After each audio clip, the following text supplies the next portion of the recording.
Stories written by Jamie Rex. Audiobooks narrated by Samuel Dudley, aka Uncle Mammy.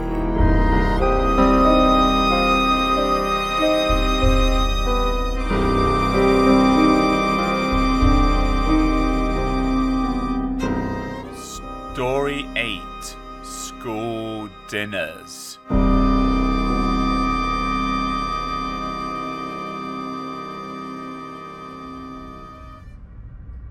There are some boys and girls who like school dinners.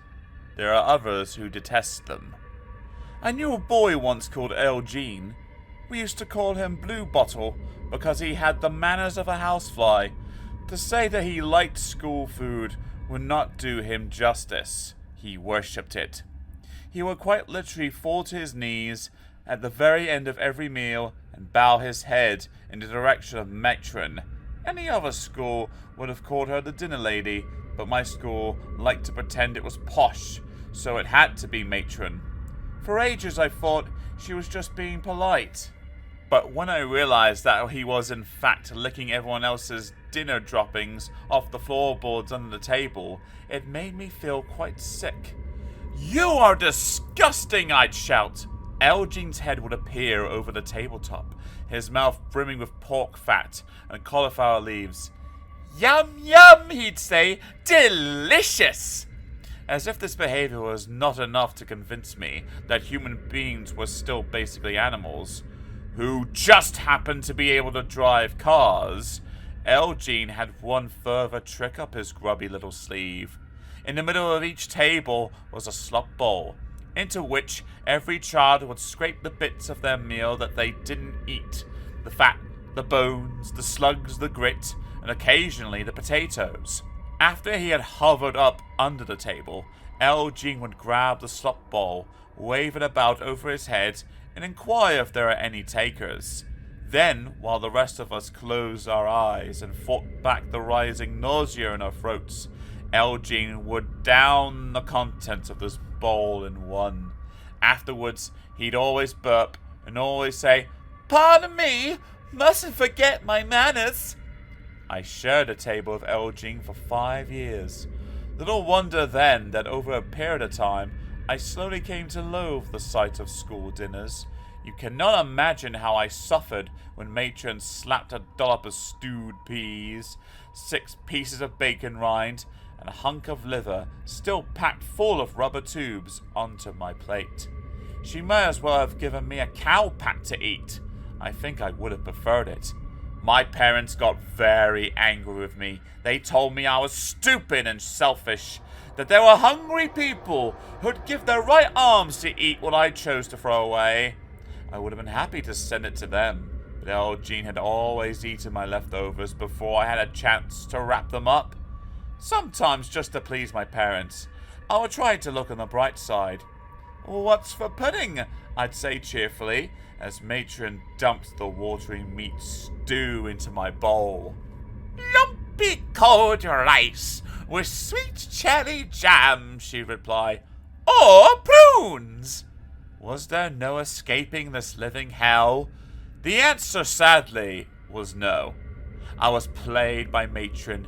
She had got wind of the fact that I did not like my school food and used to shadow me around the dining hall. She lurked behind stacks of freezing cold hot plates. She loitered by the serving hatch, and worse and most embarrassing of all, she would follow me into the toilet to check that I was not spitting my food out. "If you don't eat the food, young man," she said to me one day, as I sat staring at a plate of kedgiri, "you will sit there until it gets cold." "But it's cold already," I said. "That's why I can't eat it." Her nostrils flared. "Then you will sit here until it gets even colder, or until it's full of maggots, whichever is the sooner." "But it's full of maggots already," I said. "That's why I can't eat it." Her eyes started to twitch. "Then you will sit there until you are full of maggots," she said triumphantly. I didn't want to die in the school dining room. "Now eat it!" she she screamed. A little drop of saliva dripped from the corner of her mouth and settled like a money spider on my food. Then she stood over me until I had eaten every last morsel. This sort of thing went on most days. I got into such a panic about what Matron was going to force me to eat for lunch that I asked my parents to write me a note, saying that I was the only person in the world suffering from a rare disease called school dinner phobia. This was a most unfortunate affliction, which meant that if I ate school dinners I would die instantly, and the person who was in charge of my table would immediately be sent to prison for the rest of my life for murder. Matron always looked after our table, so I thought that she would probably get the message. Much to my surprise, my parents sent a note to Matron along these lines, and it seemed to have the right effect. The day I brought the note in, I was excused from eating school dinners. Matron made me eat the note instead! I'm sure it had not been from my unfortunate association of Elgene and Matron, I would have had much the same attitude as any other child towards school dinners. As it was, though, I was seriously disturbed. I could not sleep for dreaming of huge rancid chops leaping out of behind doors, pressing me to the ground and demanding to be eaten. The smell of boiled cabbage and burnt custard returned me with interesting frequency, and then one day, when I was 22 years old, I had my first flashback. I was standing on a tightly packed lift, minding my own business and watching out of my floor, when suddenly my stomach started churning. As I tried to pretend to the onlookers in the lift that it was not my stomach making that awful grumbling noise, my mouth joined in. My jaws started to chomp off their own accord. My throat started salivating, and the revolting stench of greasy, spotted dick filled my nostrils. People were staring at me. I was chewing my tongue like a madman. I tried to smile, but whenever I did, I just burped.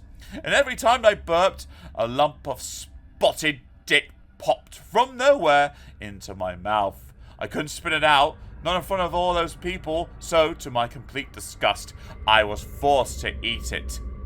Just as I had been forced to eat spotted dick by Matron all those years ago. My school dinners had come back to haunt me. From this day on, things went from bad to worse. The very sight or smell of food would trigger the most alarming responses from within my body. If someone was cooking baked beans, I found myself crawling under their kitchen table and shouting, "No, no, no! I won't come out! I hate baked beans!" Carrots had a similar effect, and tomato ketchup, especially if it reeked of vinegar. I had lost control. Something had taken me over, and I was completely at its mercy.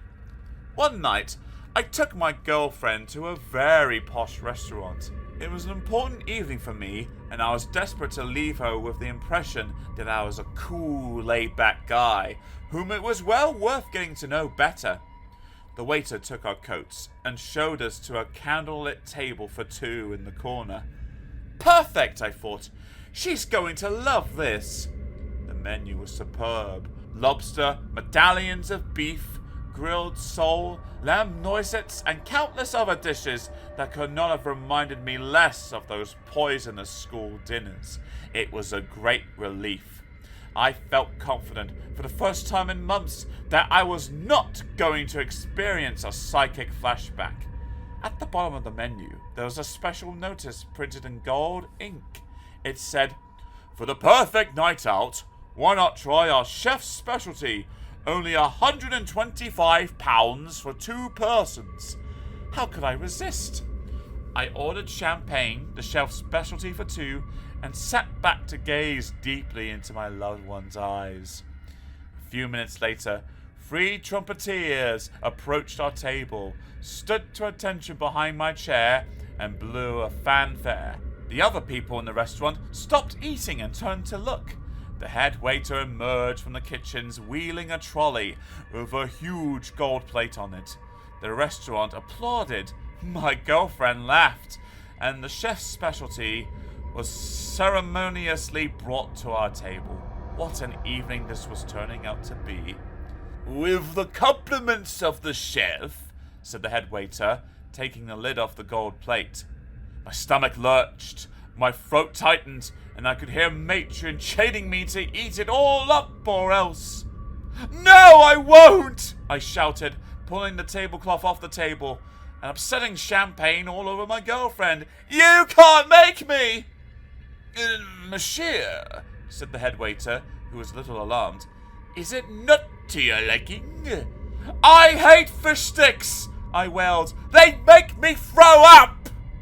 Everyone was watching me now, but I wasn't aware of them. I was back in school. Even the head waiter had started to look like Matron. "Eat it up, monsieur," he said. Won't! I said, clamping my lips tightly shut. "I shall tell your mummy how naughty you have been," said the waiter. "Don't care! I can't eat fish sticks," I yelled.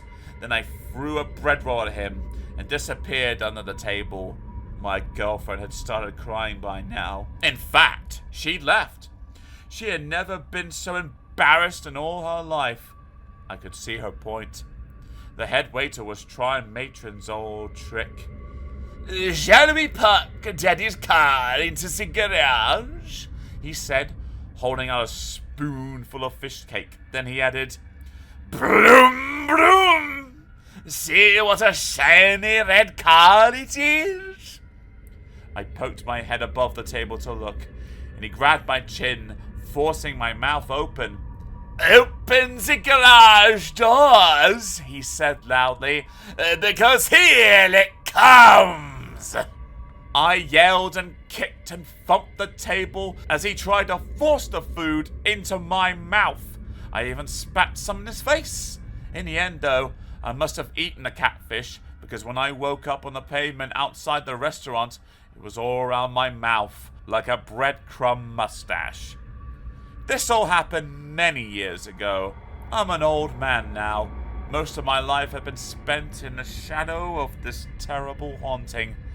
I still have flashbacks if I see an advert for mashed potatoes, or pass a cafe selling black chips.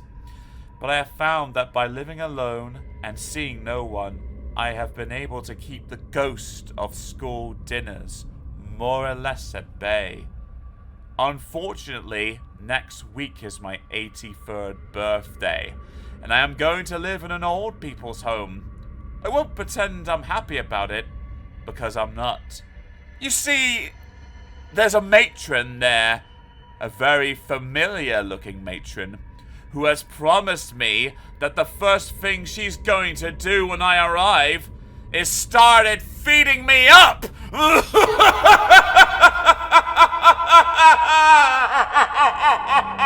Oh no!